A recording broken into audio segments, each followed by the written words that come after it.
So I have come across a profound a book that has led me down this path of truly exploring what is going on in this universe, what the hell we're doing in it, what our purpose is, what spirituality even means.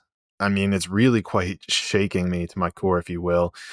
And where it gets even crazier, where it even gets a little weird, if you will, is that it seems to me that Steve Jobs has actually something to do with it, that he followed the teachings in this book. He actually met with some of the gurus that are, and one guru in particular that you may have actually led you to this podcast.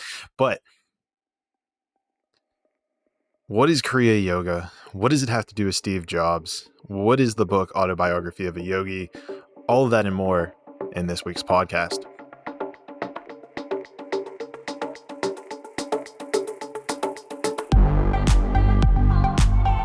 Traveling to consciousness, exploring spiritual journeys to find answers in uncertainty.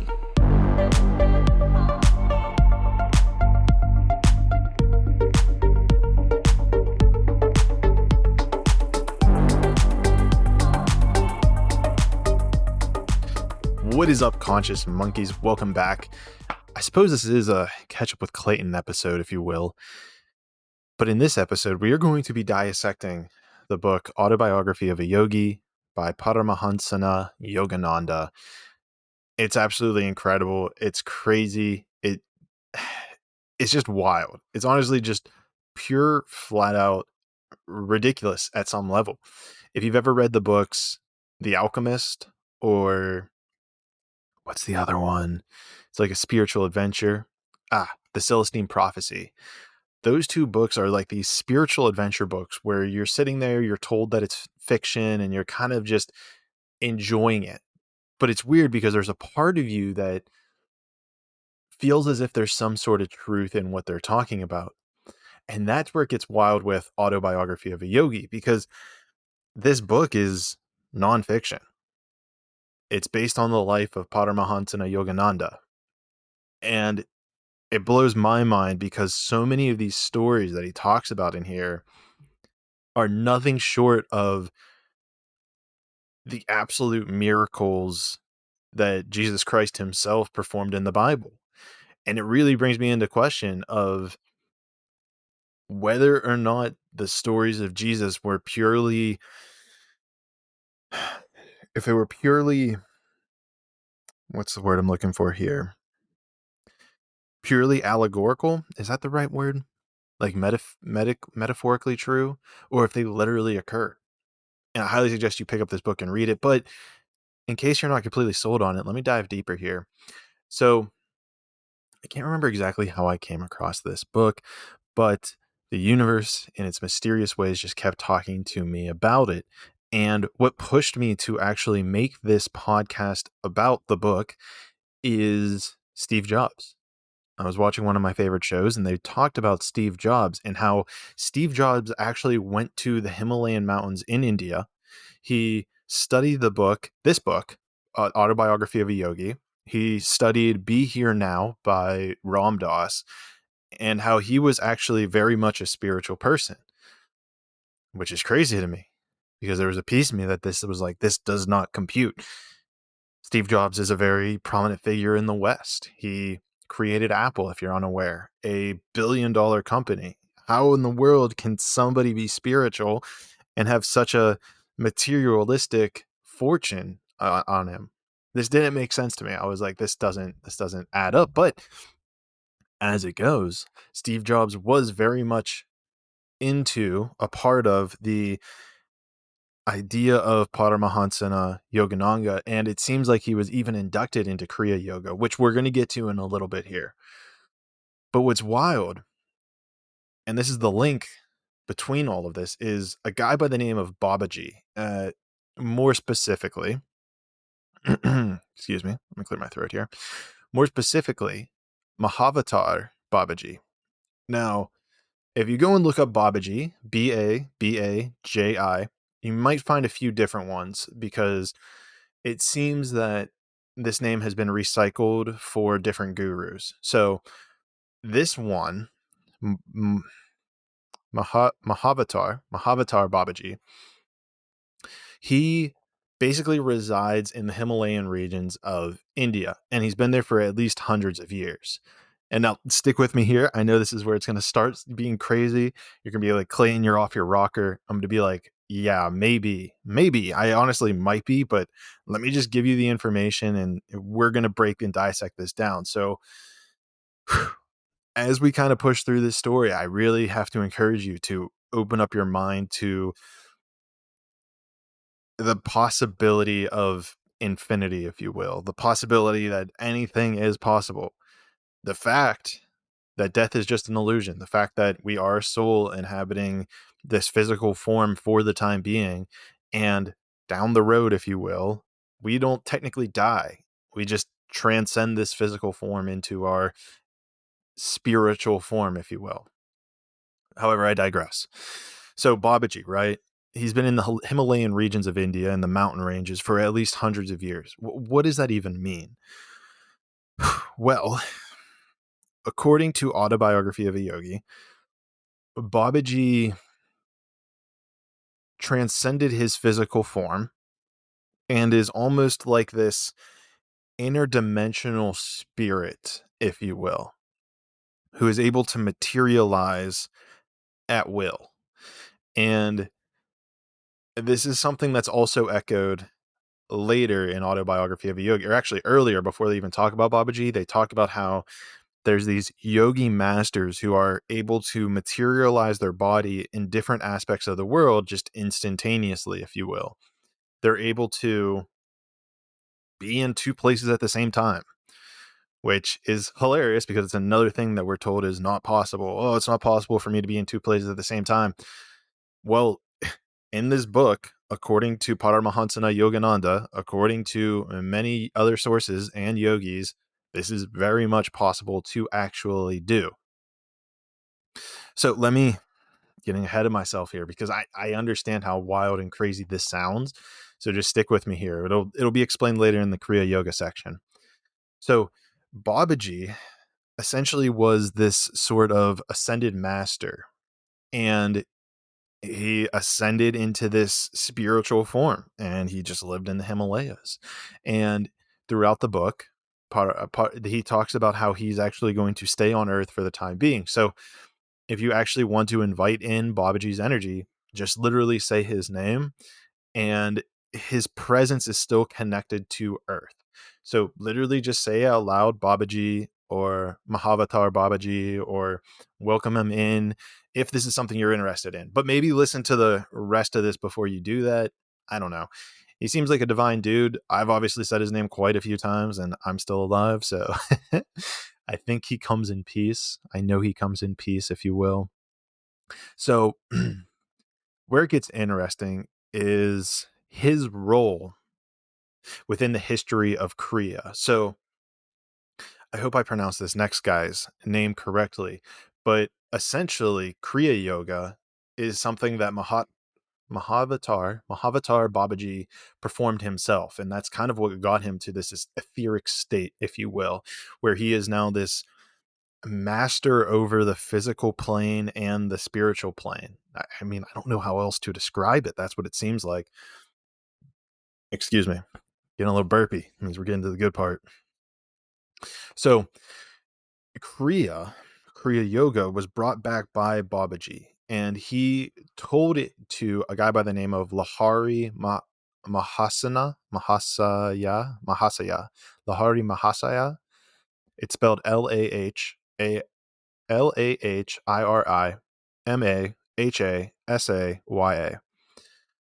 apologize if I pronounced that name wrong, Lahari. Doing my best with the Hindu Indian name system. So Lahari, and here's how the story goes, is that Lahari actually met Babaji in the remote Himalayan mountains or wherever they've met each other.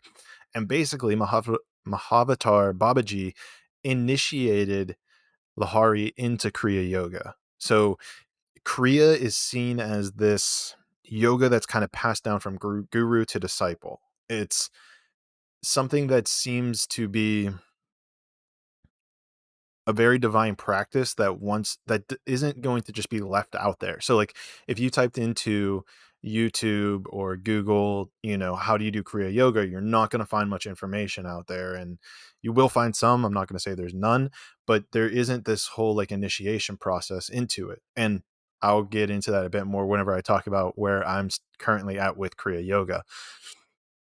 And so what's interesting is that Lahari, in this interaction with Babaji, was told and has said himself that Kriya Yoga is a part of his goal to bring back to the world. And obviously it's Paramahansa Yogananda's goal because he made it world known. Oh, my pyramid just came undone. Oh yeah, I got a pyramid, by the way. So um, shout out to um, my girl in the last podcast that I worked with. Wow, why am I blanking on her name? I guess I'm not supposed to remember her name right now. Altea Lucrezia Bounce. One sec, this is going to annoy me, so stick with me while I actually fix my pyramid right here.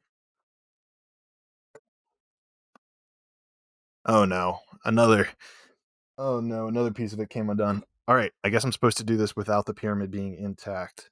All right, so we're going to push through it. So, Lahari was supposed to bring this back to the world with Paramahansa's help, apparently. Paramahansa learned it, I believe, from Lari, or at least he's somewhere in that lineage. But here's where it gets interesting, is Lahari actually calls this like a science, which is also interesting because this is something that Carl Jung has actually pointed out as well, is that yoga is actually a science for spiritual enlightenment. They've actually mapped it out how you're able to use these things in order to transcend the physical world. And where it gets even crazier is that Lahari mentions that Jesus Christ himself practiced Kriya Yoga. It was a Kriya Yogi, according to him. And it's what Jesus actually passed on to his disciples, St. John, St. Paul, and many others. And even more so, Hindu's version of Christ, Krishna, which is very similar to Christ, of course, Krishna also practiced Kriya Yoga. So it seems that there is some sort of tie between these divine figures and actually learning Kriya Yoga, which I don't know. If you want to call it all BS, by all means, but I'm not quite seeing it. So what in the world is Kriya Yoga? Well, let's break it apart, right?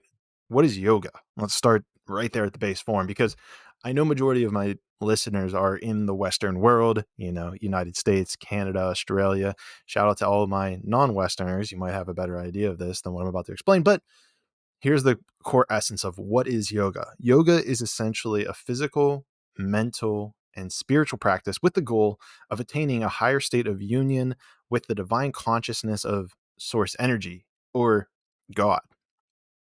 That's the end goal, is to become self-actualized, to realize who you are at your deepest, truest form, which is God. That's just flat out what yoga is intended for. Now, I know in the West, we've kind of turned it into like this exercise routine, if you will, but in its Indian form, in its purest form, that is the goal, is to attain divine consciousness of source energy. Now, there are many different types and forms of yoga, as I'm sure you're aware, which we could say there's Western yoga, there's hot yoga, there's also hatha yoga, which is more of like healing, your physical healing base. There's kundalini, which is channeling energy from the root of our spine upward. And then there's Kriya. And Kriya is the one that we are going to dive into, because I find it to be, first of all, the one that is most magnetized to me. Like whenever I just think of Kriya Yoga, it's like there's this energy just of like connection that's like, yes, I need to do this. But it's difficult because I can't find much information about it, but we're going to get to that later. So what is Kriya? What is Kriya Yoga? In short, in the most short way possible, the goal of it is to circulate energy within our body around our 6 spinal centers, right? So it's basically highlighted by the chakra system, which would be like the root, the sacral, no wait, the root, the sacral, yeah, the solar plexus, the heart, the spine, and then the third eye. Wait, the throat. Wait, did I say that right? Root, the root, the sacral, the solar plexus, the heart, the throat, the third eye. Is that 6? See, here's the thing is I'm not sure because it says the 6 spinal centers. So maybe it's not really the chakras. Maybe there's something a little bit different. And again, guys, just so you know, this is only going to be part 1 of Kriya Yoga. And I'll put part 1 actually in the title so that I am able to clarify that, because I know that this is actually going to be something that I'm investigating more as we go along. But we're going to get to that whenever I talk about where I'm at with Kriya Yoga. So now it's also described, and it's described in the book, as merging your out breath, so your exhale, with your inhale. And apparently, once you achieve this ability, you no longer need to breathe. Your body goes into this state of no longer having a heartbeat, no longer breathing, and it puts you in that almost place of divine union, which is super fascinating to me. And as I'm even talking about this, it kind of reminds me of how our soul is connected to our bodies through like this silver cord, if you will, if you've ever heard of that. And whenever we sleep, we're like in this closest state of divine union. Like that's usually the closest state that majority of people ever get into if they never meditate, if they never do anything, is when they're sleeping, because that's like when majority of their system has slowed down or even stopped maybe in some situations, where your soul is then able to, I don't know, play around in the divine. I'm not sure exactly the essence. I don't really know how to describe that. But based on this, it seems like if you're able to completely slow down your body, completely slow down your breathing, completely stop it, actually, not slow it down, we're stopping it. If you can completely stop it, then your soul is almost able to do these mystical miracle works of healing and rejuvenation on your body. And I don't know. And but it's just wild. I don't know. I'm learning. We're learning. And here's what's crazy is that the goal of this is to rapidly accelerate your soul's spiritual development. And when I say rapidly, I mean rapidly, because throughout my research, it seems to me that the Hindus believe that it takes about 1,000,000 years for one's soul on earth in order to attain self-realization, right? 1 year. And according to Yogananda, a half minute of Kriya equals 1 year of natural spiritual unfoldment. So I guess like our souls need about 1,000,000 years in order to unfold on earth, to attain higher level, higher awareness. However, you spend half minute. If you spend only a half minute, that is a year of natural spiritual unfoldment. And I actually have a quote here by Yogananda. So maybe the way that he describes Kriya will help you. Let's see here. So Yogananda states, and I quote, "The Kriya Yogi mentally directs his life energy to revolve upward and downward around the 6 spinal centers: the medullary, cervical, dorsal, lumbar, sacral, and coccygeal plexuses." I apologize if those pronunciations are off. "Which correspond to the 12 astral signs of the zodiac, the symbolic cosmic man. 1/2 minute of revolution of energy around the sensitive spinal cord of man affects subtle progress in his evolution. That half minute of Kriya equals 1 year of natural spiritual unfoldment." I find that just crazy. I'm not really sure about those spinal centers. It seems like it's something different than the chakra system. So maybe I should have started off with that. But yeah, I really don't know. And that's kind of as far as I've gotten with the source material that's out there. What's also interesting in Autobiography of a Yogi is that Paramahansa ji actually talked with Babaji. And whenever he talked with him, Babaji was like, "Hey man, like, I'm going to teach you this Kriya Yoga, and you can only teach it to people who completely relinquish their earthly ties. So like you can have no affixation to earthly pleasures. It basically means you have to become celibate. You cannot, you have to renounce basically everything. And once people do that, then you can teach them Kriya. And Yogananda was basically like, yo, this is pretty strict. Can we like dial this back a bit? And Babaji was like, all right, fine. Through your blessing, your word, I will grant this wish that anybody can actually learn it. But they can't really learn it through the internet. You kind of have to be inducted into it, if you will, which is the fascinating thing about all of this. And that kind of actually leads me to where I'm at in my progress with Kriya. So before I tell you about my progress in Kriya, I do want to encourage you to smash the ratings button. So leave us a rating. I know there's a lot of you that follow that have not left me a rating. So please leave a rating. It helps me with the algorithm, helps this information get there out there to more people. And if you find this interesting, please share it with someone else. But you can do all of that as you listen to my explanation of where I'm at with Kriya Yoga. So please do that. Please like, share, subscribe. And also, if you find this interesting, this podcast or any of the podcasts that I've put, please share it on your Instagram feed because I'll repost it. We'll get to interact. I'll get to see you. I'll get to see who's sharing and interacting with this stuff. So please do that as well. All right. Clayton, are you done plugging? Yeah, I'm done plugging all my stuff. I gotta encourage you guys to do it. So what in the world is my current situation with Kriya Yoga? Well, basically, here's what I've found, and you can actually take these similar steps if this is something that interests you as well. Search Self Realization Fellowship. It's essentially the fellowship that Paramahansa Yogananda set up. And I really don't know too much about their goal. I assume it's something along the lines of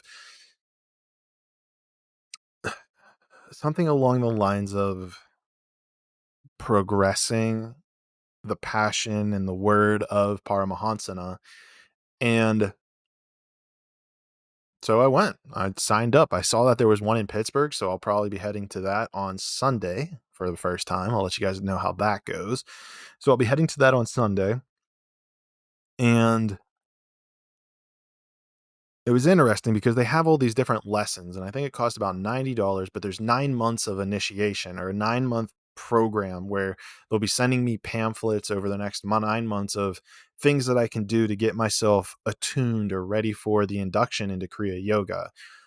And it seems like there's kind of like a system set up where it's like, okay, like there's a level that I'm not actually even allowed to tell you guys about in the spirit of protecting Kriya Yoga. Does that make sense? Because is such a it seems to me that it is such a I don't know where the right word for it. It's such a specific way, I guess, of going about it or understanding that if I were to even to attempt to explain it, it would lose some of its meaning. Because again, we're talking about you realizing yourself of basically God, like coming in tune with your self realization that is God. So how in the world could I possibly even explain that? So I know that I have permission to talk about it generally, but I am not going to be allowed to go into the very specifics of it. Does it make sense? And I'll be honest, there's a piece of me that's like, okay, this feels a little culty, right? Like, where's the line of this becoming kind of like a cult like thing? Where does it become that they're going to be justifying me giving them $100,000 every year? And so I definitely want to keep that part of me aware. And it was kind of funny because even as I was reading the book, Yogananda even commented that he had a similar apprehension to even starting the fellowship in the first place because of that. So, this is one of those trust but verify situations, you have. So I will be giving you general sweeping overview of my experience with Kriya Yoga. I'll let you know how it unfolds in my life. I'll let you know how my life changes as a consequence of doing Kriya Yoga, which I know is kind of like a tease, if you will, but I'm going to do the best I can. I'll see in my spiritual unfoldment. I'll get to a point where I commune with God and I'll actually ask him, like, hey, what am I allowed to do here? Because we all have a divine purpose here. You wouldn't be listening to this. You wouldn't be a physical being on earth if you did not have a divine purpose. If you did not have a nugget, a seed of knowledge or inspiration or intuition or usefulness that you had to provide to the world, to the world, to Maya, to Gaia. Is it Gaia or Maya? I don't remember, but the world, Earth. So, yes, I will try to help you with that understanding of that spiritual unfoldment, if you will. I will also, I don't know, man. It's just wild. It's a wild situation to be in. I think it's so cool. I'm very excited for the path that I have ahead. And that feels complete. Is there anything else that wants to come through? Again, please share. Please share. I'm begging you. No, I'm not begging you, but I am encouraging you that this is really dope information. Please share this with anyone who has considered yogic stuff. Please leave a review, leave a rating, because that will help tremendously get this word out to more people.